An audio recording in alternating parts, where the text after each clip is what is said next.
I thought I would just remember a couple of highlights from the first two lectures to consolidate what we said then. In the first lecture, I talked about a lot of things, but one theme that comes to my mind is the theme of the moral purpose and mission of the finance community. And we talked about the sense that I think young people have a sort of prejudice against the field, and they think that finance is a field that you go into if you really value money rather than people. I wanted to reiterate again that that's not the way I view the field at all. I was just yesterday, I gave a talk in Montreal at the, if I can say this right, Caisse de dépôt et placement, which is the big wealth management fund for the province of Quebec. And I met a lot of people there, and I never once got the idea that anyone there was evil or grasping. I think they have a moral purpose, which is to preserve the livelihoods of the people of the province of Quebec. And so you get a very different view of things when you meet the people. I think our entertainment industry likes to make movies about people in finance, but they are inevitably portrayed as evil. And I don't know why that is. I don't think there has ever been a major motion picture about a financial person who ended up a philanthropist. Why is that? I just don't. People don't like. People rather hate. I don't know why. It's something. Wouldn't be a good movie theme, would it? Anyway, so you have to overcome these. So you have to think that if you go into the field, you would probably end. If you're a success, you would probably end up as a philanthropist. But no movie will be made about your life. Okay, and you may encounter hostility the whole way. It's especially true right now with the subprime crisis. People are blaming the financial community for our troubles now. And it is true that we're seeing some people thrown out of their houses, and in some cases because of some rather questionable financial practices who got people into mortgages that they shouldn't have gotten. But overall, I think that the people in this field are good people.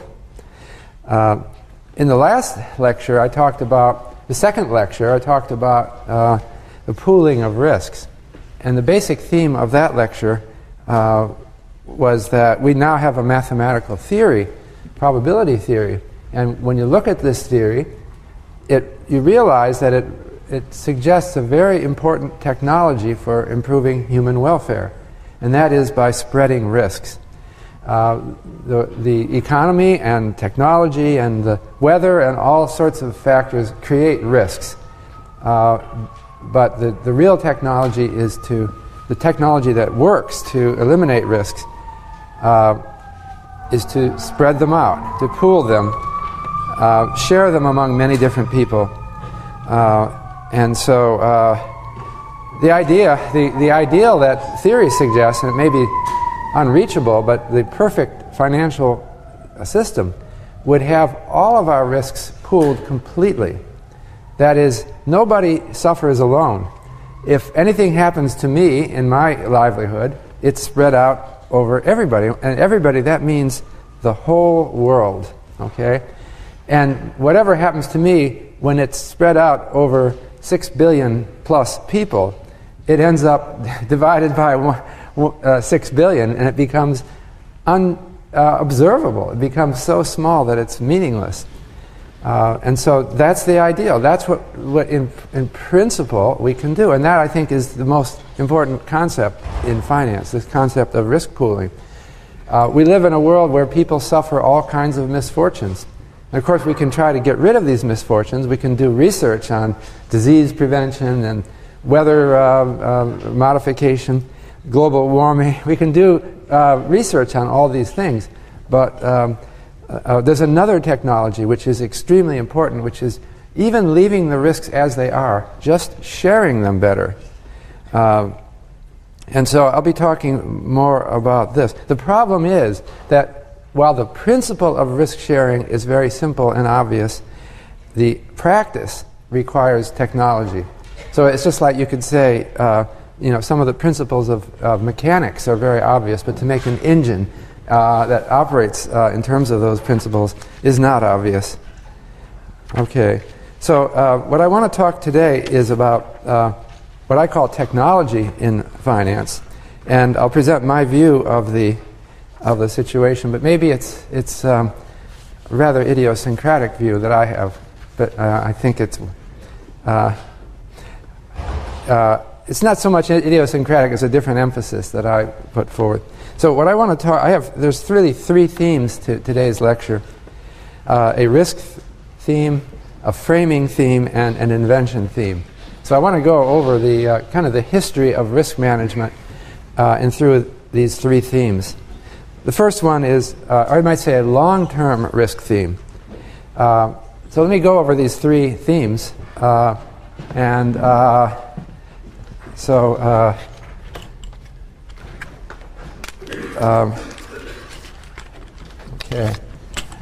So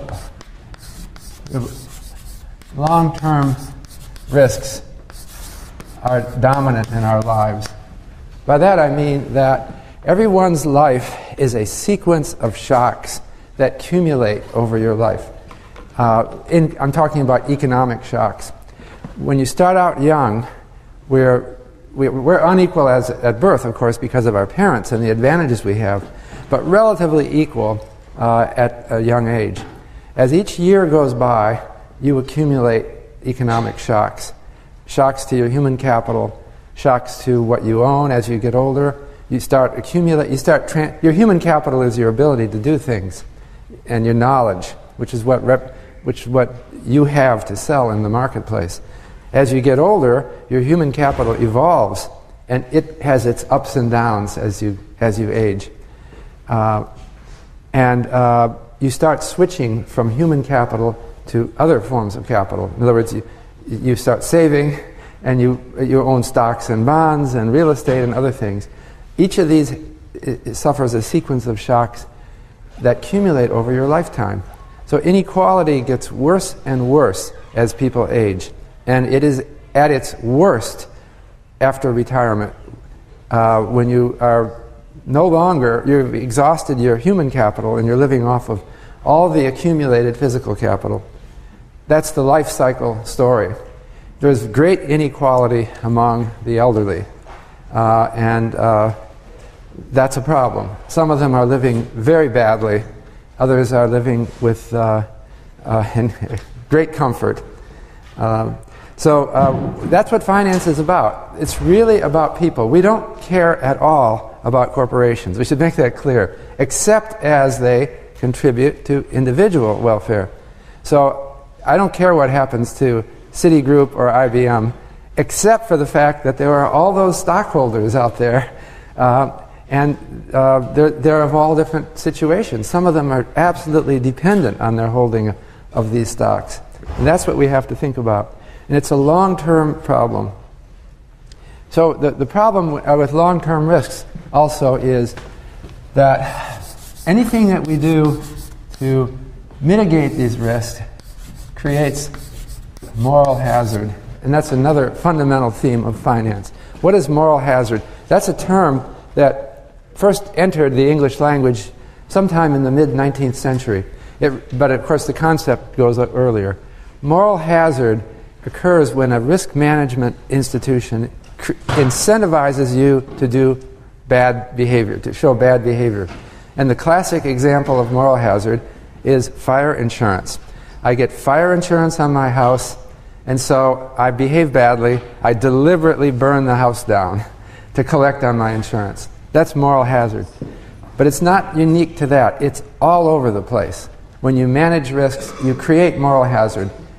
And that's why we need invention and theory in finance to minimize that. Okay. The second theme for this lecture is about framing. And by that I mean psychological framing. And there's many psychologists who talk about this. but notably Daniel Kahneman and Amos Tversky.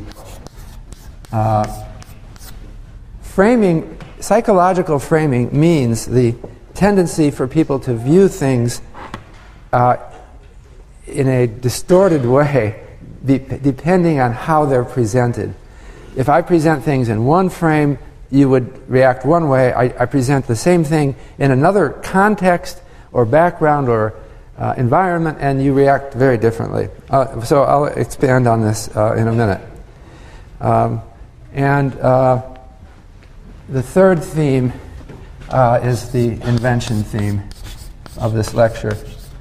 And that is that, I mentioned this before, but I want to expand that in this lecture, that finance, the history of finance is the history of invention just as much as it is in other fields, notably engineering.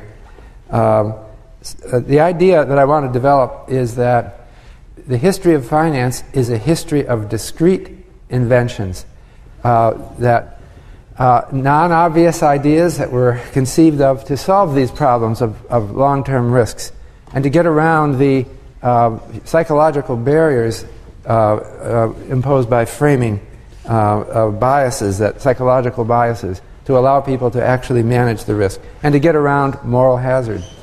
It's a difficult thing to do these things, and that's why we need invention. And another thing is that when once an invention is made, it tends to be copied all over the world. So the history of finance is largely a history of copying, and that's what you have to do. You may have to adapt it to a particular environment, but basically it is copying other ideas. Some people in less developed countries feel uncomfortable that they are just slavishly copying other more advanced countries. But they have to recognize that that is what everybody has been doing all along. We copy the good ideas, and in the process we adjust them and make them a little bit better. And new ideas can come anywhere. The basic thing, though, is every country has to take the insights that have been developed around the world. Okay. Let me come back now. I want to go through these three themes. Let me start with the long-term risk theme. I wanted to start with an article which mentioned an article by Backus, Kydland, and Kehoe. Actually, Backus, Kehoe, and Kydland, which are three economists.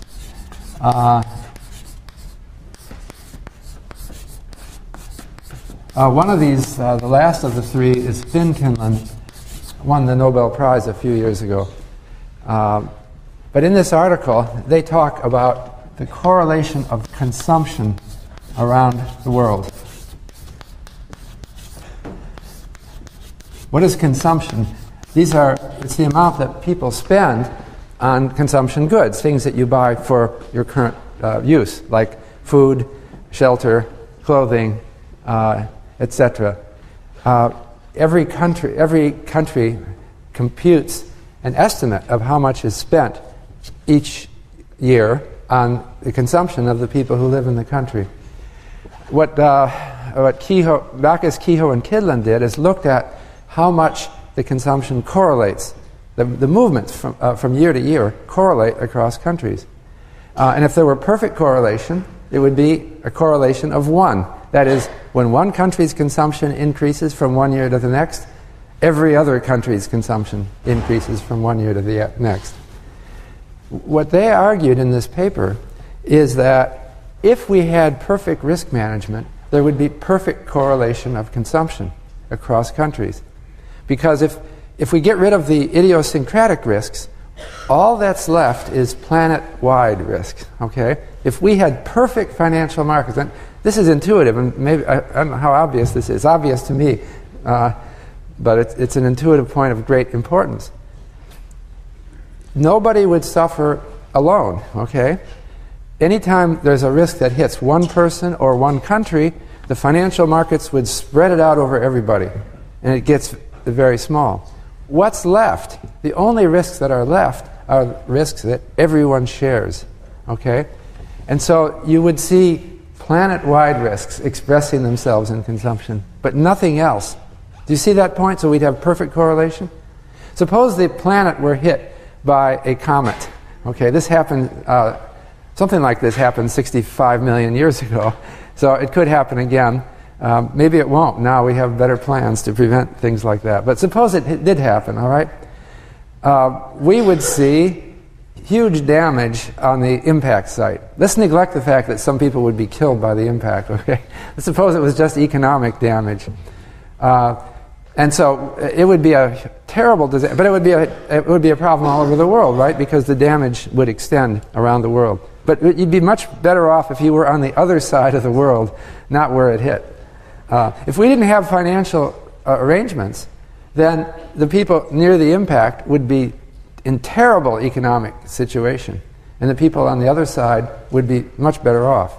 But if we had the proper risk management institutions in place, people would have anticipated this risk and have made swaps or other arrangements to protect themselves against it. And so what would happen? The people near the impact would not be harmed any more than anyone else. The whole world would suffer because the damage is substantial and it reduces our ability to produce. So the whole world, everyone's consumption around the world would go down. You can't prevent that. Anything that hits the whole planet would be affected.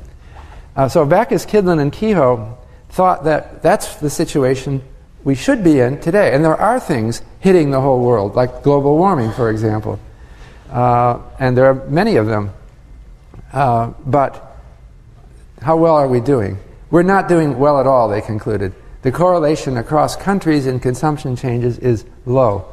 In fact, it's lower than the correlation of income changes, which is surprising. So it means like we really haven't done anything, and that's an exaggeration. We've done very little to manage risks that countries face, for that matter, or even individuals face. So we've done a lot. I shouldn't say we haven't done anything, but we can do a lot more. The idea of risk, that risks, economic risks, can be pooled is an intuitive one that has occurred to people throughout history. It's very simple and obvious. If we're living in, imagine we're living in some remote area and we're pioneers out there with our cabins, and there's no government, there's no one to protect us. What do we instinctively do? We kind of meet together and we say, you know, if anyone's cabin burns down, we'll all come over and help. All right? It's, you know, it kind of feels like a generosity or something. But it's also self-interest that people perceive. You know, it could be me that my cabin could burn down and I would freeze to death in the winter. And so people naturally and spontaneously make arrangements to share risks. But these kind of natural and spontaneous arrangements are not global. They're not big enough and important enough. So I just want... One point of this lecture is to try to emphasize the real breadth of the concepts of finance and how important they are, and how they reach out into other things that you might not think as associated with finance. So I wanted to mention socialism. This term really goes back to Robert Owen, who was a British thinker, 1771 to 1858, who wanted to pool all the economic activity in society. And what were the motivations for doing this? Well, I think he would say inequality, hardship that will be reduced. But what was he really saying in a sense? You might say it's risk management. He wanted society to pool risks and put things, put us together. So in his ideal society, socialist society, everyone would, all the consumption would move up and down together, just as in the ideal that Backus, Kehoe, and Kydland expressed, right? So Robert Owen wanted to create this community, and he emigrated to the United States, and he set up a city called New Harmony. New Harmony was It's supposed to be an inspiration. Unfortunately, it didn't work very well because people started bickering in his town. And the new harmony became kind of a joke. It was not a harmonious community. So he started to discover moral hazard. Okay. You put everyone together and you say, okay, all of your economic fortunes are the same. And what does someone start to conclude? Well, they start to get lazy, or they start to get irresponsible. They think, doesn't matter what I do, I'm going to get the same consumption as everybody else, so I'll just get lazy. Very fundamental problem, which you probably are already aware of.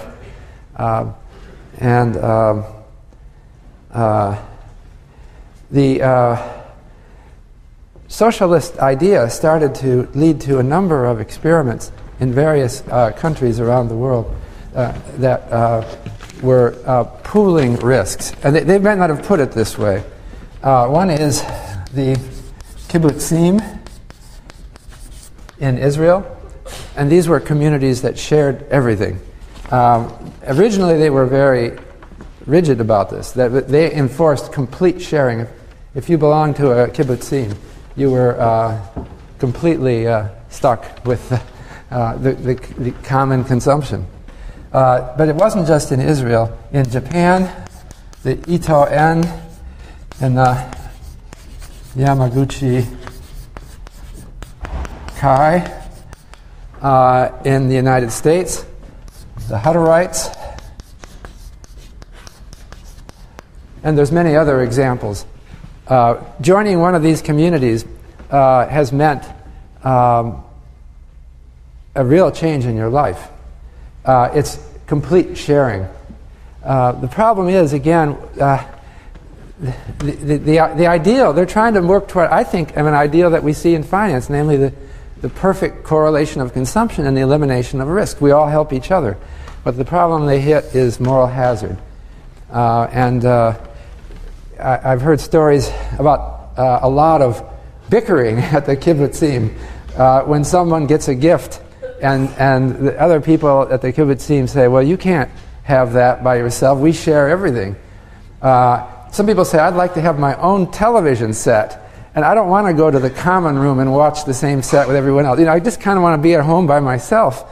So nowadays, kibbutzim have loosened the rule. I don't know these things personally, but it's my understanding that the whole structure is suffering some moral hazard problems, and that they're evolving and trying to improve the institutions. But there's also a problem with risk sharing at that level, and that is that if you are one of these communities, you're just a small number of people. The best you can do sharing among yourselves is sharing your own risk, the risks of your own community. But your own community goes up and down, and you're not sharing widely enough. The problem is that if you want to do risk sharing, you're not ideally sharing with someone who's just like you, living in Israel, working in a certain agricultural industry, because there's a lot of risks that you already share.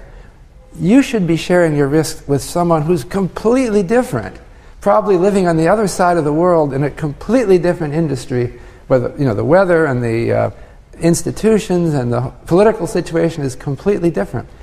But it doesn't work so easily to share with those people along the lines that these communities have. I think these communes tended to emphasize a social compact, a feeling for each other, a caring for each other, which is a lovely thought. But it doesn't achieve risk management on a big scale. So I think that what's happening is these ideas, everything is evolving. So I'm actually presenting here our modern finance as the outgrowth of socialism, but that's not the usual way to present it. Well, but I guess it is. It's that we care about each other and we don't want people to suffer alone. We want to share things. But we want to get more scientific about how we share things. And that means we want to be effective. So that means we have to devise ways of sharing with people that we never met, we don't care about. I mean, maybe we care about everybody, but we don't have any particular emotional ties to them. They're very different people. But because of the logic of risk management, we have to make a deal with them. So it becomes more formal and impersonal. And that is what financial markets do. So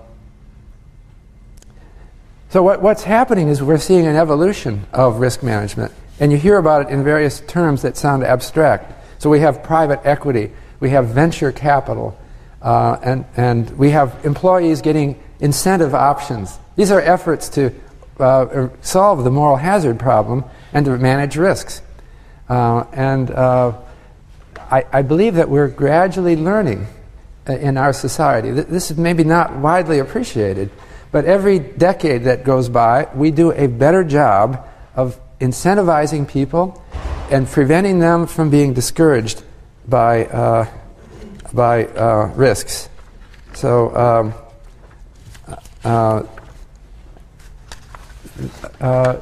it's a very complicated situation because the kind of economic risks that we face are difficult for most people to understand.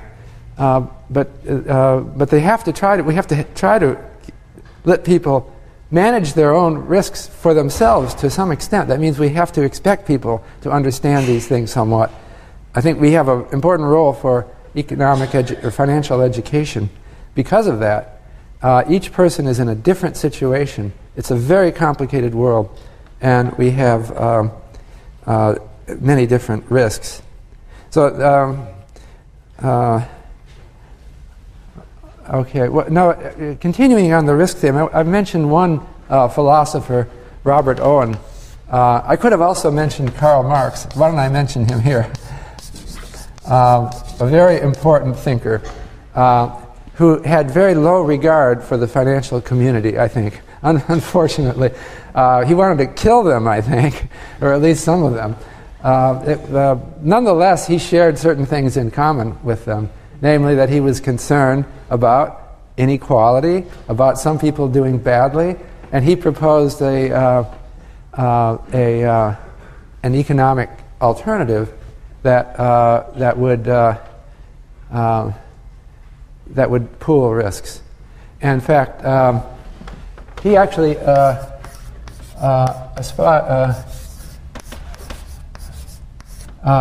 emphasized a concept that was first stated by a French philosopher, Louis Blanc, in the mid-19th century.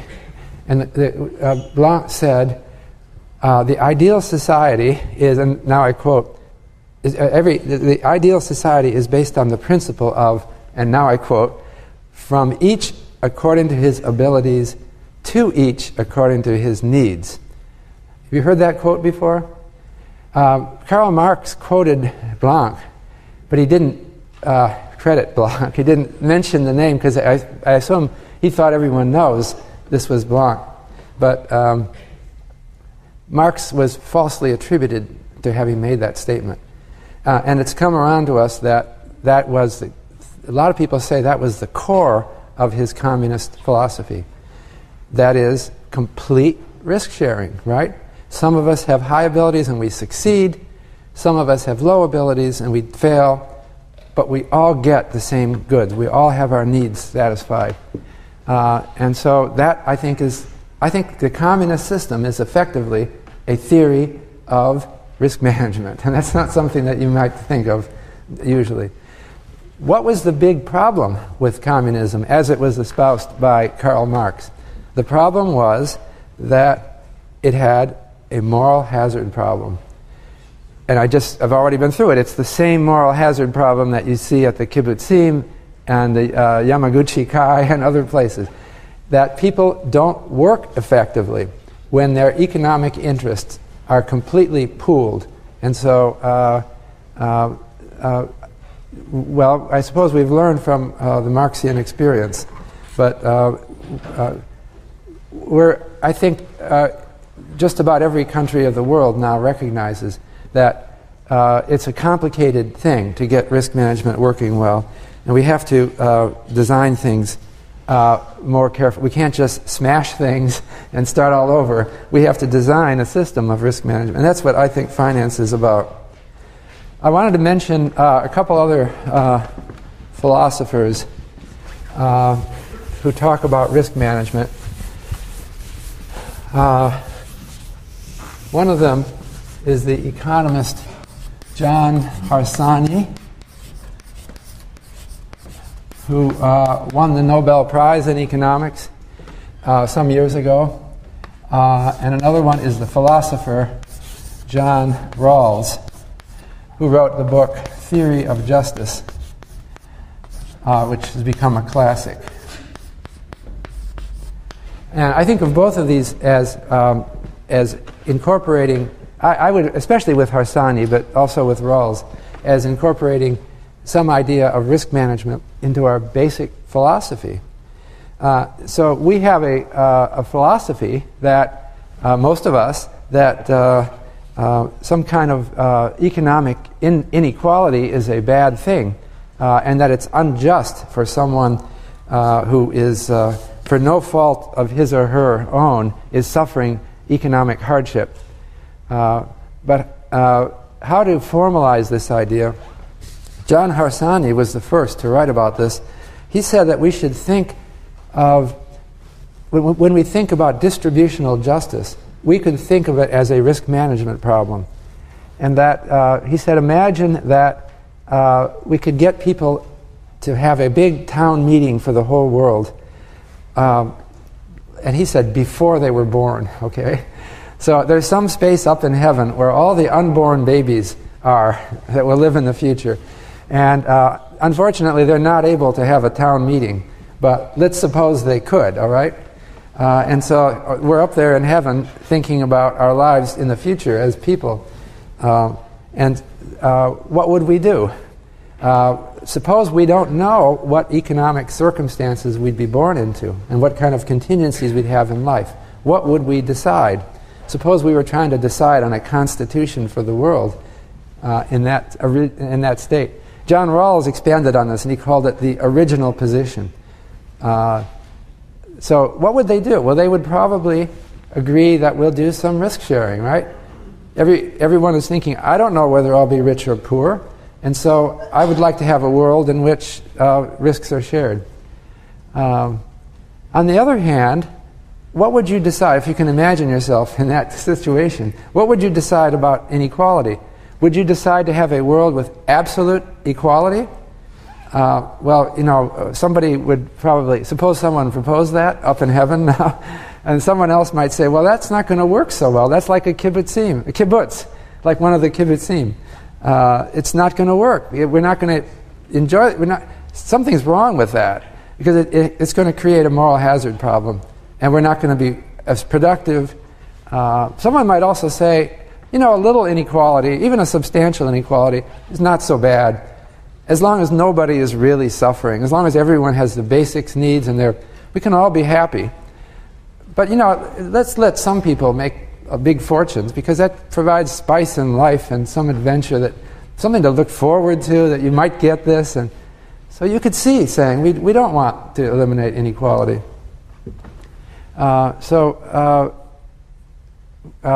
What Harsanyi and Rawls both gave us is a system of justice that, in my mind, conveys a sense of financial risk management. Now, I'm not going to talk a lot about... well, I'm going to move also to framing here, but let me, at this point, mention something about public finance. This is not a course in public finance. It doesn't say. The title of this course is Financial Markets. I guess when you put markets on, that doesn't sound like public finance, but even so, it could. Public finance is the financial issues relating to governments, okay? And finance usually means the private sector, but the issues are much the same in both cases. So let me say something about public finance here. So public finance relates to the tax and welfare system that we have. The government taxes people, and it takes some of the money and redistributes it to people in need. And this is essentially a risk management system. It's something that I suppose Robert Owen and Karl Marx would have said sounds like a good thing, but of course they wanted to do much more and be more comprehensive. But it's maybe something that has evolved as something that actually works. You have a progressive tax system that takes more money from the wealthier people, and you have a welfare system that looks at individual hardship and pays out. It does create moral hazard problems. That's a problem with it. But that's something that we're learning about. That's part of public finance, is learning how to modify the tax system so that it works pretty well. But I wanted to start out by mentioning taxes and welfare because I think that it's really the most important risk management system already in place. Because the financial risk management system that we have is imperfect. We aren't there yet. The thing that's really doing the heavy hitting on our risk management is really the tax and welfare system. Because the most important risks that individuals face is the risk of major losses of income. So if something really hits you hard and you would be starving, that's really bad.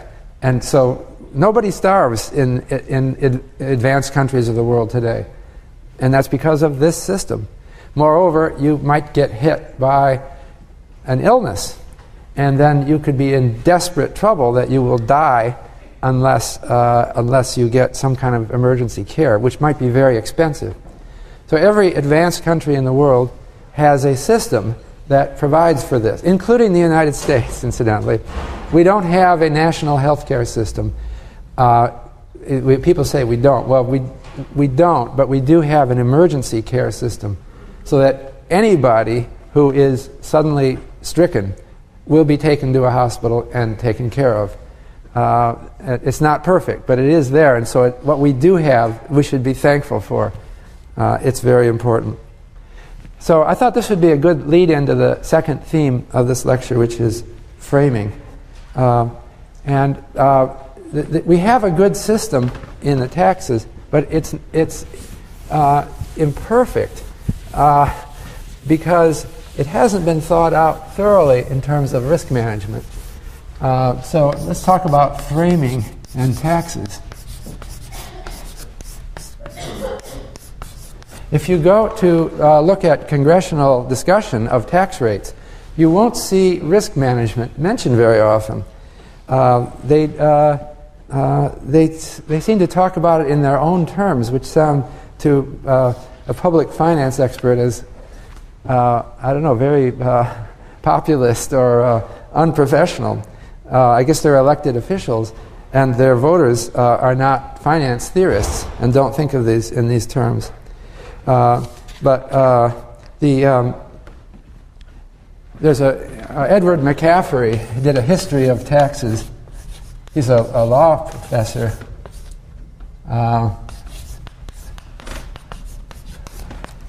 In the United States, and asked about, McCaffrey, CA, capital CA,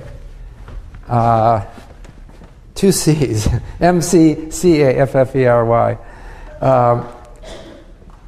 based on issues of framing and psychology.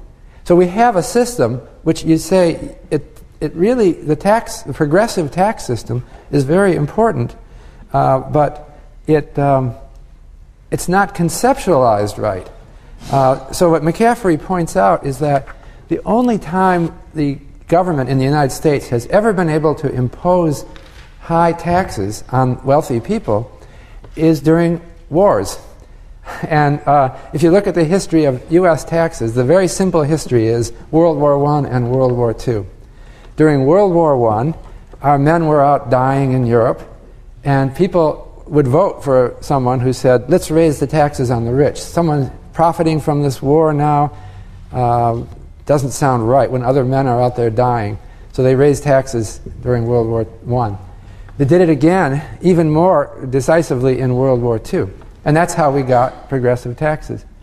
I'm oversimplifying a little bit. But between wars, the rate tends to come down because people think, well, the war is over. They don't understand the risk management function of it. And politicians are reluctant to cut taxes, but they do it gradually. So that's a simple history of taxes.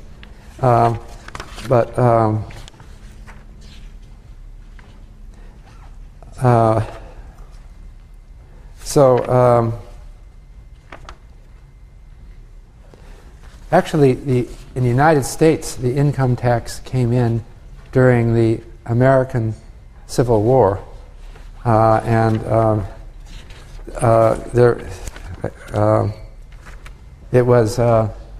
the income tax came in 1861.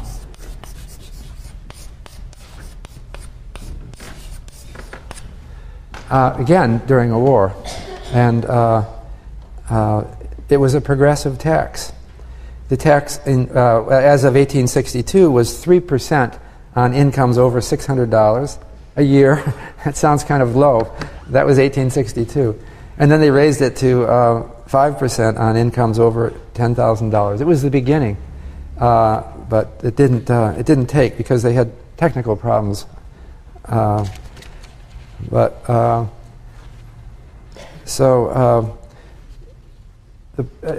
mentioned this tax example because I wanted to stress that framing and psychological barriers are important problems for creating financial markets. The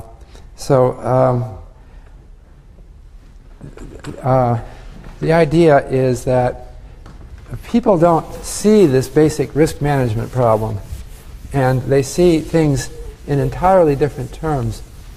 So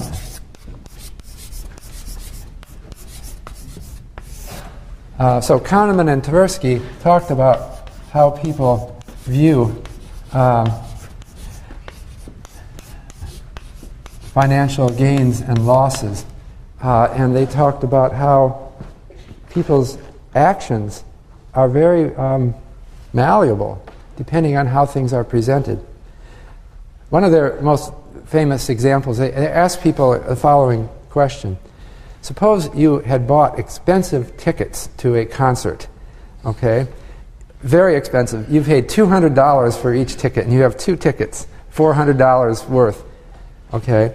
And on the way to the concert, you lose the tickets, okay? And so now you've arrived at the concert hall, and you're looking through your pocket, and you realize they're gone, you've lost them. And then the question they asked people is, would you go to the window and buy another pair of tickets for $400, okay, having lost it? And people were answered. Most people said no. I'd be so annoyed and angry with myself, I'd just leave. But then they said, they posed a different version of the same question. And the different version was, suppose you had ordered tickets to pick them up and pay for them at the window at the concert hall, and you brought $400 in cash in your pocket, okay? And now you arrive and you realize you've lost your $400, okay? But now the choice is, what are you going to do? Would you go to the ticket window and use your credit card to pick up the tickets? Or would you just walk away in anger and annoyance? Well, most people say, oh, I would just go to the window and buy the tickets. Right? Does that sound plausible, that you can see the difference? But in economic terms, there's no difference between losing the tickets and losing $400. So why do you behave differently? Well, that's framing, because in your mind, you're putting tickets and cash in different mental accounts. And so the mental account tickets generates an emotional feeling, and it changes my action that I lost in that account. And so, unfortunately, unfortunately, people's decisions are biased by that kind of thing. So we have to frame things as it puts things in the mental categories. The presentation matters, so that people can manage their risks right. Kahneman and Tversky also, and others, have also talked about insurance. They've asked people a question, and they've phrased it in two different ways. One of them was, would you buy insurance against such and such a risk? Okay? And the same question was rephrased in another way without mentioning the word insurance. They just described it. They said, would you sign a contract that if you had this loss, the contract would pay you a certain amount of money? And the percent of people who say yes to that is lower because they didn't put it in an insurance frame. And so we're accustomed to thinking of insurance as a good thing. And if I talk about it in general terms, they might not put it in that frame and they might not act. Really, an important example of framing is how we deal with money and indexation. So we have a money frame of thinking and a real frame. The value of money changes through time. That's because of inflation or deflation. And yet, most of our debts are written in money terms. That is, they're not indexed for inflation. So if you wanted to have a real frame, you would index to this consumer price index or some other inflation index. Okay? But most of us are accustomed to a money frame. So most of us, when we lend money to each other, we do it in money terms. You merely say, so for example, if your friend asked to borrow $100 from you, you would probably not say, you might actually put interest on this person's. You could say, all right, I'll do it 5% interest, pay me back in a year. You would probably not even think to say, pay me 3% interest plus the rate of inflation over the next year. That would be putting it in a real frame. And wouldn't that be more sensible? Because you would be specifying the contract in real terms rather than money terms. And yet, most people just don't do that. So most of our fixed incomes, as they're called, which are assets that are denominated in currency, most of our debts are written in money terms. And people can't get over this framing in terms of money. It's a powerful psychological, you might say, an illusion. People think they want money, when in fact they should want real goods and services. So that's an example of a framing issue. Okay, now I want to move to the third theme of this lecture, which is invention. So, as I said, progress in finance requires an inventive process, and invention occurs in a milieu of other invention, notably information technology. I said this in an earlier lecture, but a financial device is a complicated device, like any engine or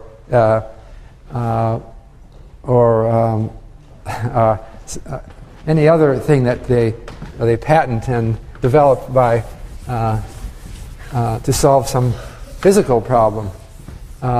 So, for example, let's talk about an insurance policy. Okay.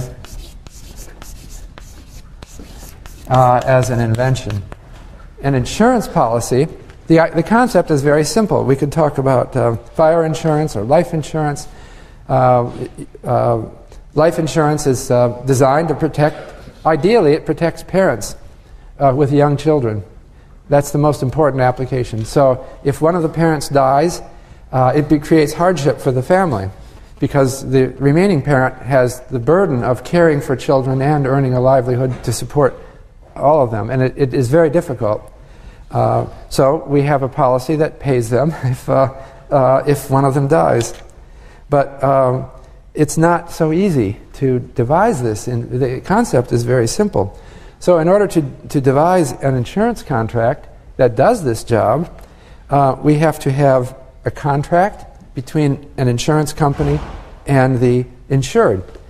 The contract has to specify what are the causes of, let's say, death or a situation in which one is covered. We have to then realize that there's a moral hazard problem. We have to exclude certain causes, like suicide in the case of life insurance. And other kinds of insurance, it gets very complicated. You have to exclude those causes that generate moral hazard problems for the insurance to work. Otherwise, the whole system will fail. When they invented fire insurance in the 1600s, there was a lot of skepticism because, hey, anyone can burn down their house. And they said, it's not going to work because you have to decide how much the house is insured for. And then anybody that, if you ever make a mistake and you insure it for too much, then the people who realize they've got one on the insurance company, they've insured the house for more than it's worth, they'll burn down their house and collect the money. And how can the insurance company ever evaluate every house properly to avoid that? So they had to work on that. They had to get an appraisal industry that could appraise houses and get some idea of what they're really worth. And they had to get that all worked out. It had to be done accurately. And they had to decide to keep a certain amount of co-insurance. In other words, lower the amount insured below the actual value of the house to prevent moral hazard. And they had to develop statistics of loss. They had to know what the losses were. So in the case of life insurance, they developed actuarial tables. And then that required the collecting of statistics. And then, of course, there's the other problem that the insurance company, how does the insurance company reasonably specify that it can come through on this policy? So you have to have the insurance company set up with a structure itself that guarantees that they have enough reserves to meet the losses that they might incur. And so that requires a theory of the capital. And they're going to have to invest the reserves in financial assets. And then you have to ask, well, how are the financial assets going to behave over time? And then it becomes a theory of all of finance that comes in as well. And then moreover, that beyond that, how does one know in taking out an insurance policy that the insurance company is going to be sound? So the insurance company has to have some way of demonstrating its soundness to the public. Moreover, we have regulators who have to regulate insurance companies and make sure that they have adequate capital. So it is a very complicated industry. And although I said insurance was effectively discovered or invented in the 1600s, it has been slow to grow because they didn't have the well-defined, all of the inventions yet. I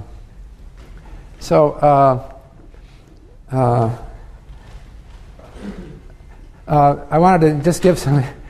so often the inventions that occur in finance, they seem in a way obvious. Some of the things I said, you'd probably say, well, I should have known that an insurance company would have to do that. But it isn't. You know, what's obvious after the fact is not what's obvious before the fact. And one thing I like to stress is that the history of technology is sometimes a history of very glamorous, unobvious ideas, like nuclear power. That's amazing, right? You can get atoms to smash atoms and create a chain reaction and create power. That's pretty amazing invention. But a lot of the inventions that matter to us are extremely simple. They're kind of staring in your face, obvious. So let me just give some example of... and sometimes people are very slow to see the obvious, or it seems so in history. So I like to talk about the invention of the wheel. That's the most famous invention, right? It's a cliche. People say, let's not reinvent the wheel here. So let's go back to that. Inventing the wheel, it seems, what could be more obvious than a wheel? Well, it apparently is not so obvious, because in the Americas, before the Columbus came, pre-Columbian America, there were no wheeled vehicles anywhere. We had civilizations, Aztecs, Mayas, Incas, etc., no wheeled vehicles. Now, the amazing thing is, if you go to Mexico, you can go to museums that have children's toys from pre-Columbian Mexico with wheels. They were little toys that they would be shaped like animals or something, and you could roll them along the floor. So why didn't somebody think of that? You're sitting there with your child playing with a wheeled toy, and then you're going out to carry some heavy stuff, and you're dragging it along the ground. Why didn't you think of putting wheels under it? Well, it's apparently not so obvious. So some very obvious ideas are not so obvious. So some people today think, I just can't imagine, this history can't be right. I don't believe that they hadn't invented wheels in America before Columbus. So to argue with them, I point out an example which is more familiar. Unfortunately, you people are too young to have experienced this, but I've experienced this, and you can talk to your parents. It used to be, before 1972, that suitcases never had wheels. Never had wheels, okay? You probably own a wheeled suitcase, right? Most of you do. The idea of putting wheels on suitcases goes back only to 1972. And it was Bernard Sadow who invented, this is amazing, right? The wheeled suitcase. And he got a patent on it. And he had a suitcase that, I don't know exactly what, it was something like this. You had a strap that you'd pull it along, and it had 4 little wheels on the bottom. And it worked. So I had my student research assistant see, can you find that guy? Let's call him up and ask about it. It's so recent. So my student called Bernard Sadow up and asked him about his invention. And he said, yeah, I was thinking, why don't we have wheels on suitcases? So I just did it, And then he said, but I had a lot of trouble. I took it to department stores, and I said, why don't you sell this? I'm making it, add it to your luggage. And he said he met a lot of resistance. The department stores said no.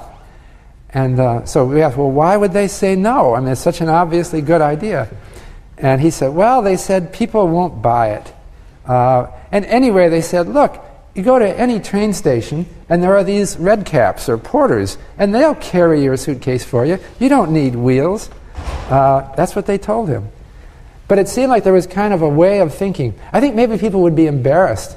If you were the only guy with wheels on your suitcase, people would think you look a little odd. But anyway, it's interesting. The wheeled suitcase came in 1972. The problem with Sadow's suitcase, I actually had one, and you might have one in your attic, and you can go up and look at it because your parents probably bought one, and it's still up there. You can take it out and try wheeling it along with that strap. And it kind of works, but it wobbles. Especially if you're hurrying to catch your airplane. That thing starts fishtailing and wobbling. You just got a strap you're pulling it on. Obviously there was a design defect. Finally, it was Robert Plath, who was an airline pilot, who invented a new wheeled suitcase, which he patented in 1991, okay? And this suitcase had, instead of having 4 little wheels on the bottom, it had 2 wheels on the back. And you didn't pull the suitcase lengthwise, you pulled it widthwise, so it gave you a stable base. Moreover, instead of having a strap, he had this thing a rigid thing that you pull out from this. You know what I'm talking about? And he called it the rollerboard. He also had the idea that he would make it narrow enough so that when you're boarding an airplane, you can still roll it down the aisle of the airplane. It just fit perfectly. So that was the rollerboard. That was 1991. That's getting into recent memory, right? It's so obvious. Why didn't they have them before? Well, things that seem obvious are not obvious. And it has something to do with something like framing or more. We tend to think of doing things in a certain way. Everyone else is doing it. We assume that that's the smart way to do things. And so that limits us. And so it's very hard to get new ideas started. but they do get started. And so I think we'll get some really obvious advances. One thing about inventions is that we have something called the patents. The patent office grants patent rights to inventions. But traditionally, everywhere in the world, really, financial inventions were not considered worthy of patenting. Because I guess patent law came in response to things like the steam engine and the power loom, and they were physical inventions. And they didn't think of financial inventions as worthy of patents. But now we're starting to see patent offices accepting financial devices. So it happened in the late 1990s in the United States that patent offices started to accept financial patents. And now there's several countries that, I think it's Japan, Korea, and elsewhere, they're starting to see financial invention as a serious, as serious invention. Now the last thing is in information technology as a driver of finance.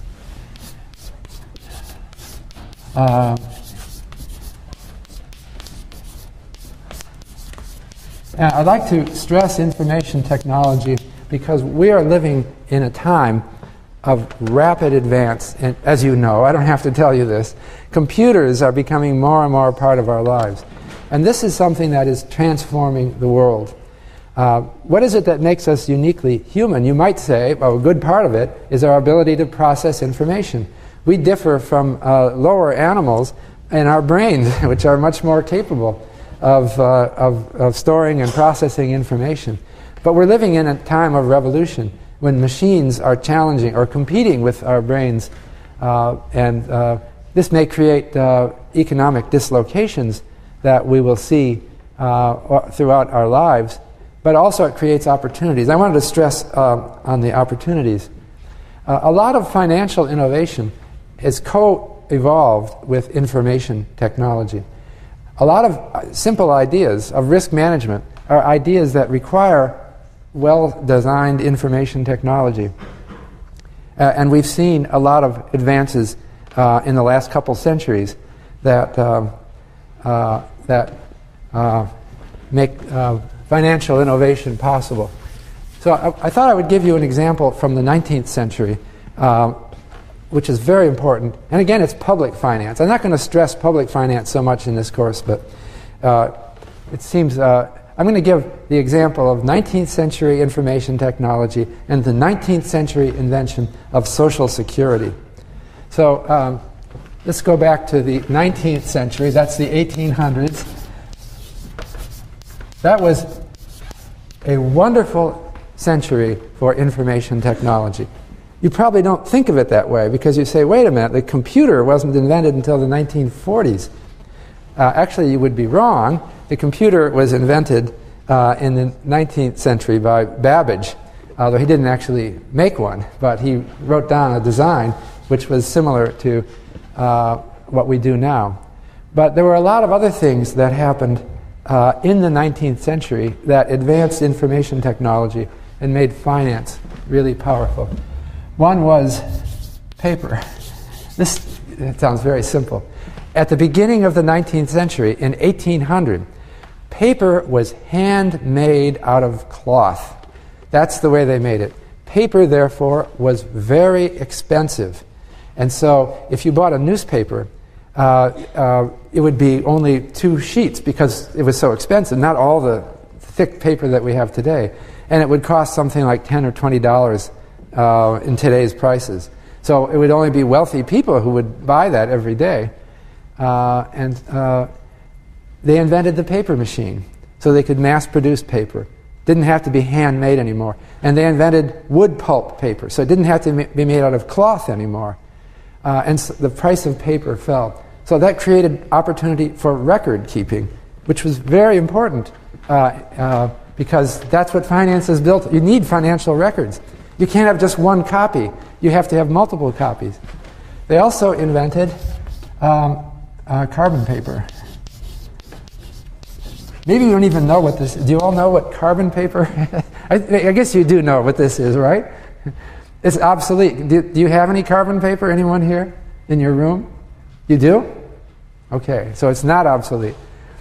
But anyway, it's just paper with some black material on it. So you put it between two pieces of paper, and you write on the top one, and it creates a copy on the bottom one. And you can make multiple. You can put 3 or 4.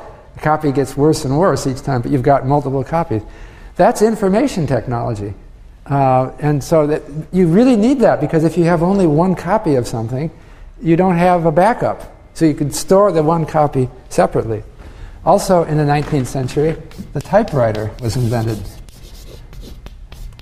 Okay? Of course, that may be the core idea of a computer. Your computer looks like a typewriter. But a typewriter just speeds recording of information. Tests showed in the 19th century that people could type 4 or 5 times as fast as they could handwrite. And there's no ambiguity, because it's very clear which key was struck. Whereas handwritten, fast handwriting, it becomes impossible to read or difficult. Another thing that happened, they started developing, it's not invented in the 19th century, but they started doing standardized forms. That is, there'd be a printed form on paper with spaces to fill in the numbers or other things. That put a sort of organization onto data entry that was unknown. So you have a standardized form, and you've got carbon paper between them, and you type it. All these really created much more accurate and techniques. We also got better bureaucracy. That means we started to learn management science in the government, and so that government, and also in corporations, so that they could manage effectively. So in the United States, we developed the civil service. It used to be that government officials were all picked by political patronage, and they very often were incompetent. So we set up, this is not a new idea, this goes back to China thousands of years ago, but it started to be widely done. So you had a civil service exam that established your competence. So you had competent people with their typewriters and carbon papers. Also the filing cabinet. That sounds like a minor thing. It was invented in the 1890s. Okay? Before that, people used to put papers in piles, tie them up in ribbons, and put them on bookshelves or in drawers. The filing cabinet was much more orderly and effective.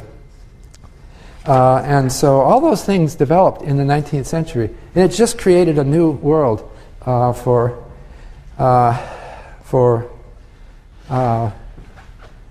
financial opportunity.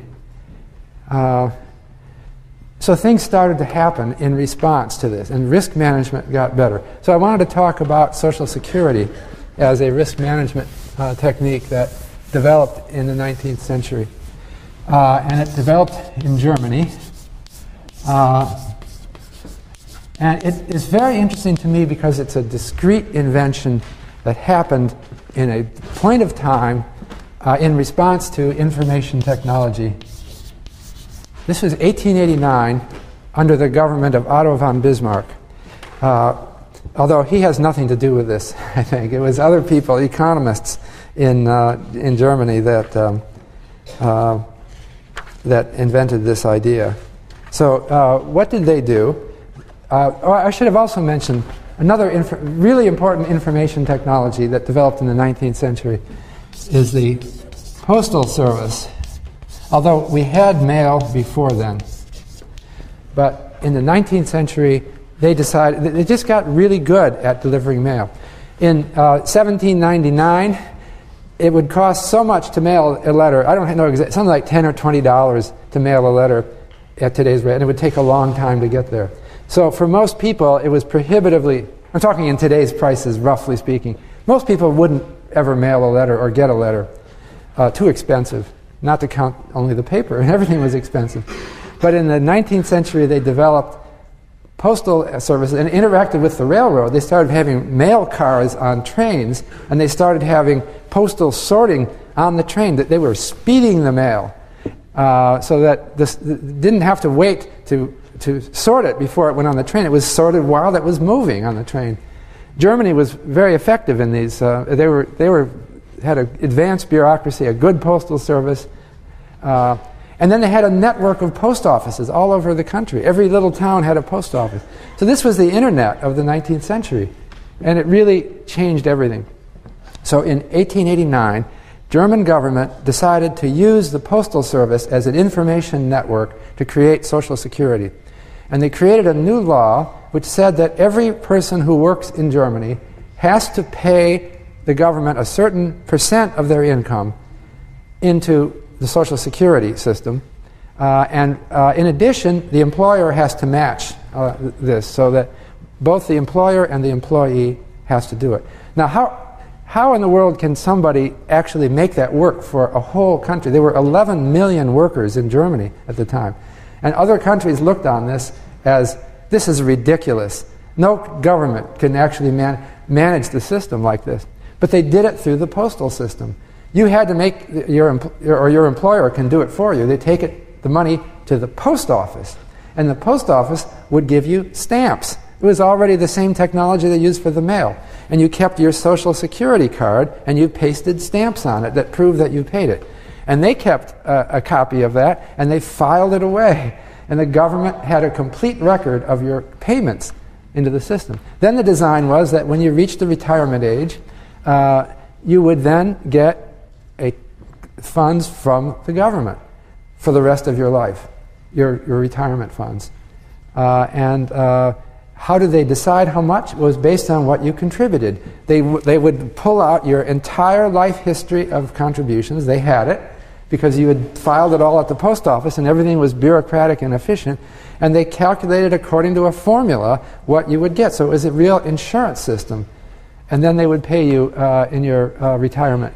So the London Times in 1889 said this is going to be a fiasco. There's going to be so many mistakes and there's going to be so much complaints that this whole system is going to crumble and fall. But it didn't. It actually worked. And so before long, the UK copied it. The US was practically the last country to copy this system because in the 1930s, because it didn't sound American. We were kind of reluctant to take on ideas from Germany, of all places. But we finally did, and we did that during the Great Depression, when it suddenly seemed like we really needed to do something.